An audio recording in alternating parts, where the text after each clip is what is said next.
Welcome to the Joyful Mate podcast. I'm your host, Anthony Hartcher, the Joyful Journey Mentor. And today we're talking about a topic that keeps popping up in my life, and it's on expectations, happiness, and how expectations affects our happiness and fulfillment and joy in our lives, or experiencing any of those in our lives. And it's like an expectation trap that we can find ourselves in, and setting ourselves up for these falls, or I guess perceived falls. They're not really falls, because in essence we had an unrealistic expectation. So let me start with my story and where this episode comes from. It starts with a conversation I was having with my father about his resilience and how he got through certain challenges in his life. And he sort of, what I concluded from the discussion was that he had pretty low expectations on life, and hence he was able to find the best in every situation because he was coming off such a low base. And I was thinking, well, that would help as well. Like if we don't have unrealistic expectations and we just have an expectation that things are going to be challenging and tough, then when they're not, we get to experience that, hey, oh, this is good. But when they're tough, we're set ourselves up for that toughness and having to put up with that challenge. And then I also had this conversation with the electrician that came over and helped do my security, and well, not security, it's the fire alarm system. And anyway, he did that, and it's a Friday afternoon job. And I said to him, I said, you're wrapping up for the day, you got the weekend ahead of you? And he said, oh, I've got one more job. And I said, oh, you know, in your field of work, you wouldn't know what you're going to uncover in the next job. And he goes, oh, don't you worry, mate, I always expect the worst. And so he's setting himself up to expect the worst. But if the job's easy, then, he's going to experience, hey, oh, great, I've got the weekend. But if it's really difficult, he's already got that expectation. And so he sort of doesn't set himself up for a huge fall in that process. And I was just recently attending my sporting team play, the Parramatta Eels, if you don't know, and I was watching them. And the previous two games, they got absolutely flogged. I was at the one the week before where they got flogged, and there wasn't much to celebrate. And so I actually went to this third game with really low expectations, and I really enjoyed it. It was a game, again, we lost, but what I loved was I really just connected with what I could get out. Like it wasn't sort of, I've got this expectation that my team will win, and therefore if my team doesn't win, I'll be disappointed. It was, well, what can I look for that is going to bring fulfillment to me? And it was like, effort from the players. It was them doing their best and seeing an improvement on last week. And I could see that they were putting in a massive effort and a really gallant and courageous effort. And, that gave me so much fulfillment, is because I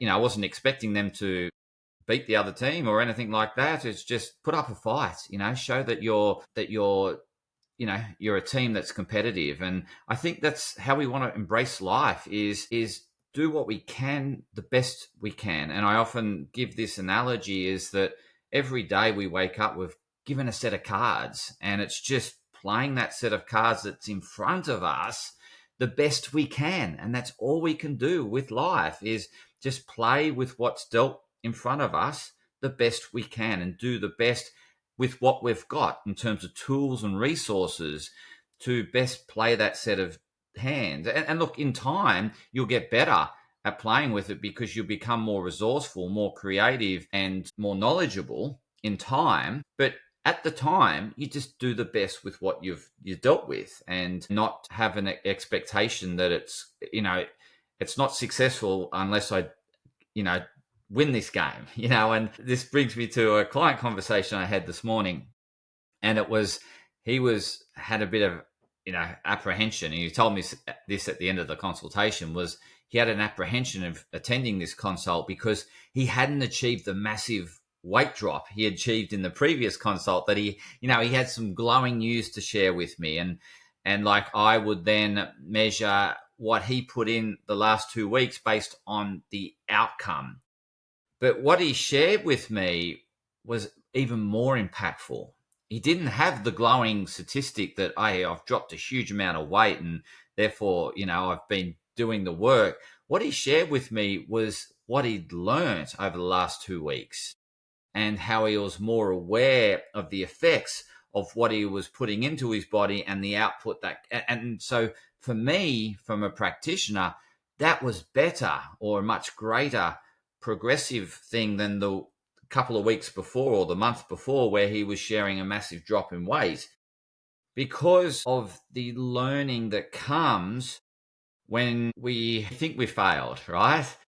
But when we look for the learnings and we find the learnings and we think, oh, it wasn't such a failure, because he was thinking, well, I don't have the huge weight loss drop, therefore I'm a failure.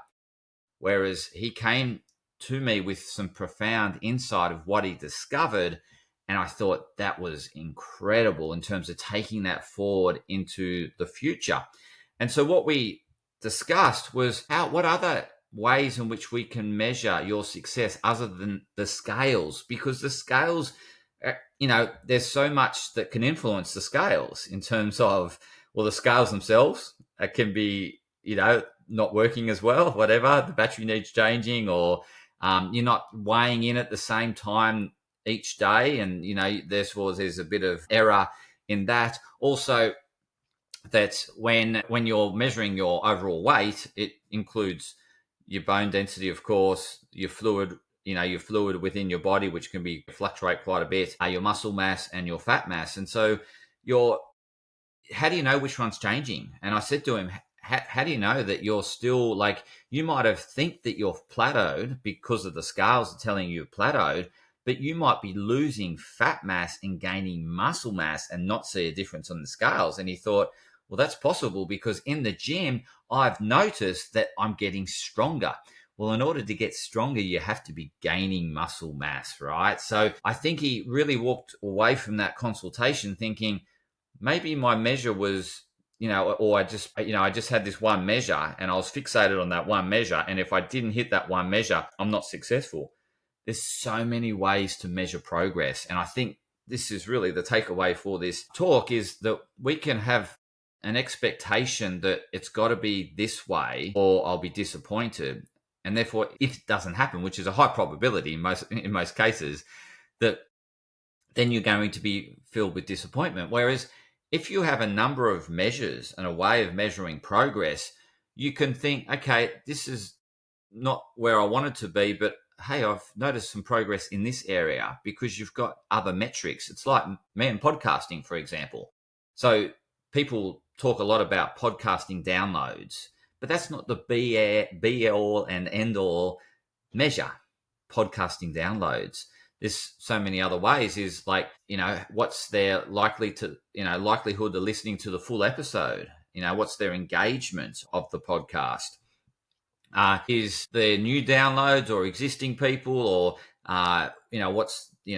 what's happening with the distribution? And again, the algorithm can affect who's seeing it and who's not. And there's always changes in the algorithm in terms of these platforms and how they want to distribute the episode. And so some of that is out of my control. I mean, I can control what I talk about, but the timing of which I release it might not be what people are looking for at the time. And so therefore the algorithm doesn't push it out far and wide. The algorithm will base it, based on what's topical and what people are interested in. And so that, I really don't know, when I release the podcast as to whether it's going to be topical. It might be topical now, but not in the future. And so those are some of the things that I have some control but not full control. And so I've looked at other statistics, or not statistics, but other measures of progress. And for example, I look at, okay, am I attracting guests onto the podcast? And yes, I am attracting guests. People want to come onto my podcast, which is great, because in the early days, I was really struggling to find guests to come onto the podcast. But now I don't have that issue. So that's progress. It means the podcast is getting out there. People are talking to me about the podcast because they're seeing what I put out in social media. So obviously it is creating some awareness and it is getting out there slowly but surely. And the other thing is, I've noticed that every time I do a podcast, I learn something. I learn something either about my delivery style, my presentation style, or if I'm interviewing a guest, I learn something from them. And so my knowledge base is increasing. The other thing I've noticed is I'm not as nervous or uncomfortable going into a podcast episode like I used to be.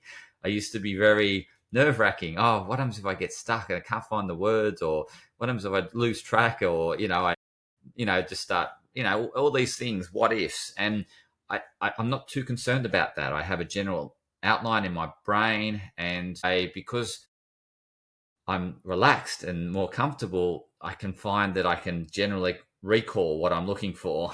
Whereas before I was really tense and nervous, and I would struggle to find those recollections. And then with more pressure, you can't find it, right?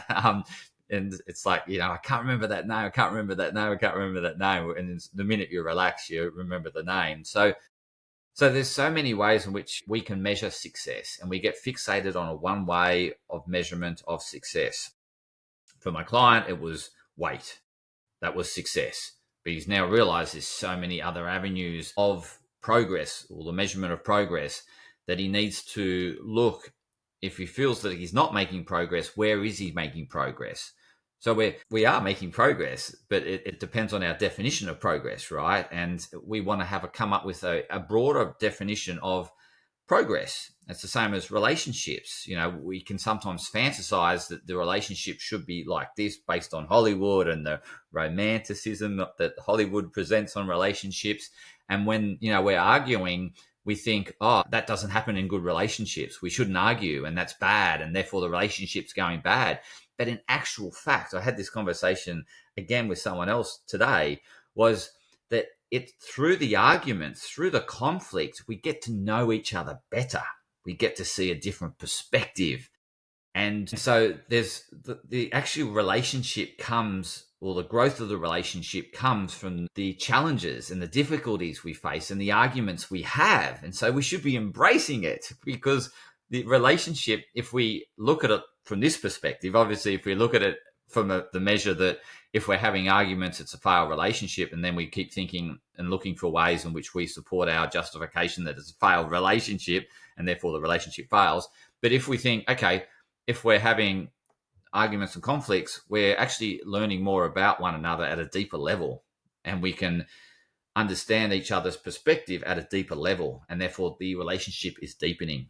And so we should, not we should, but it is a perspective to look at, is when you're having an argument or a conflict, is what have I learned from it? What have I gained from having that?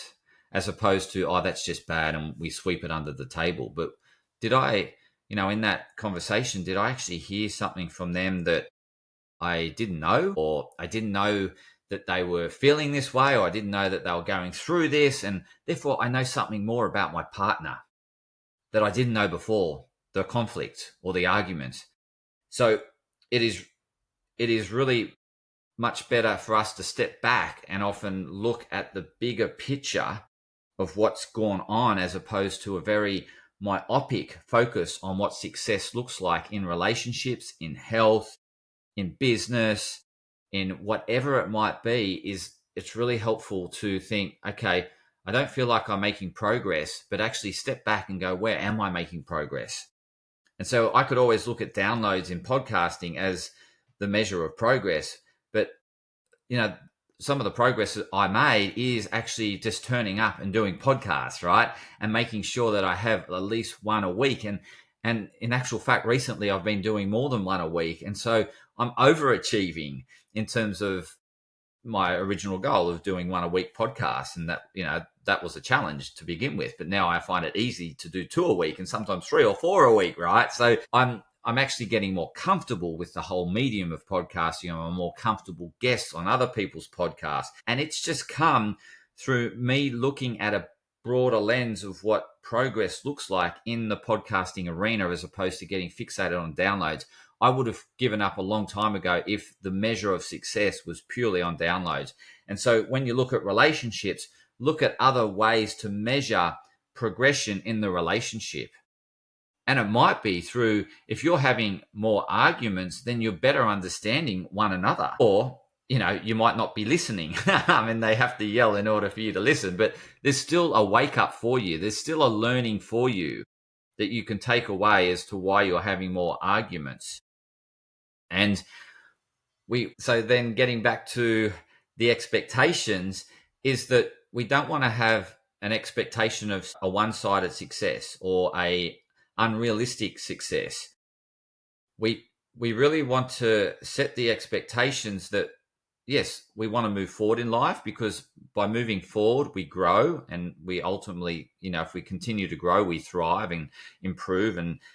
But the way in which we measure that progression forward, we need to look at a holistic and a much broader lens, as opposed to a myopic lens and just a one measure, a one outcome, because that is very narrow-sighted, and in the process you will find that you're disappointed more often than not, and you probably give up sooner rather than later. So I think if the takeaway here for you listening to this episode is, have I only got one measure of success? If you do, then how else can I measure success or progress moving forward? And if you want to look at the holistic lens, in like, how is this, what is this teaching you in all areas of life? What is this teaching you in the areas that are really important to you? And if we look at, how we're gaining or moving forward in all those areas, then one area might not be moving forward, but some other area is, which therefore they're not stagnant. And so with my client, he thought he had stagnated over the last 2 weeks, but he'd got stronger. But he was stagnated in terms of the scales, but where had he progressed was with his strength and beyond his expectations, because he had low expectations around strength and being able to lift his own body weight in terms of chin-ups. And he was able to exceed his expectations, whereas on the scales, he's plateaued. He's not making the progress. But where is he making progress? It's in another form. And so the progress is always somewhere in your life. You're making progress somewhere. It's just that you're myopic and just thinking that my life's not progressing unless it's progressing in this one area, that it'll be progressing somewhere else, because our energy is flowing somewhere. If it's not flowing and going well in that area that you think is stagnated, then somewhere else it is flowing to and progressing. So I just want you to realize that at the end of the day, we can really set ourselves up for disappointment and lack of joy and happiness when we have unrealistic expectations, or expectations of just a one measure or one-sided outcome. In my case, for the Parramatta Eels, it used to be that they had to win when I went to a game. How unrealistic that is based on history and their win ratio. So now I look for other measures of success for my team and for me to have more fulfillment watching the game. And I just want to share that I was sort of related to I saw, celebrated the success of one of the players who had been through huge adversity in the off season and thought he'd never play the game again, and no club wanted him, and he was given an opportunity at the Eels. He actually went back to, another form of income that obviously wasn't his passion. His passion was playing the game of rugby league. And he was given the opportunity by my club to play.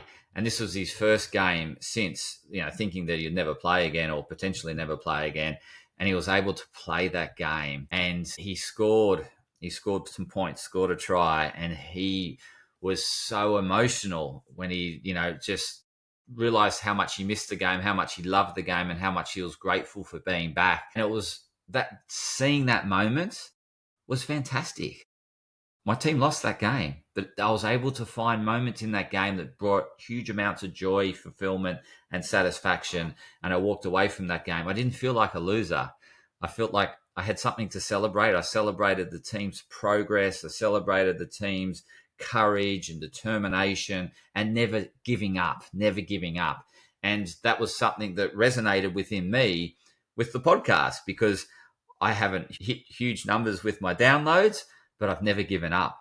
And I've been podcasting now. This is my 5th year and I love it. And I do more than one episode a day and I embrace it. I don't get as nervous, and it has really helped me in terms of my articulation, my communication, my knowledge. And so I'm really grateful to have the podcast. Now I've got 2 podcasts, The Joyful Mate, which you're listening to now. And I've also got the Health Up podcast, both of which are continuing. And I love them both. And I'm going to continue podcasting regardless of the downloads.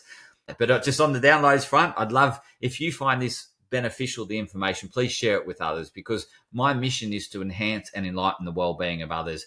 And I want to get to as many people as possible. Hence why I do podcasting, because it is an avenue to get to many as people as possible. I want to help as many people as possible. So share it with those who you think would resonate with the message I'm sharing and they could benefit. Please share it with them. I'd love it to get to them. So please share the episode. Please like the episode. Please give feedback on the episode, because this is how my podcasting ability or my podcasting success grows, is through your feedback. So please give me feedback. Please rate the show. And I really appreciate your attention and you giving me some of your time, which is really important, knowing that you've given some time to listen to the episode to me, and I'm glad that you're getting some value, and please share it with others that will get value. So thanks for listening. Continue to listen and continue to experience joy in all forms, in many forms, by looking for other ways to measure success and to broaden your expectations. Broaden expectations, not have myopic expectations. So thanks for listening.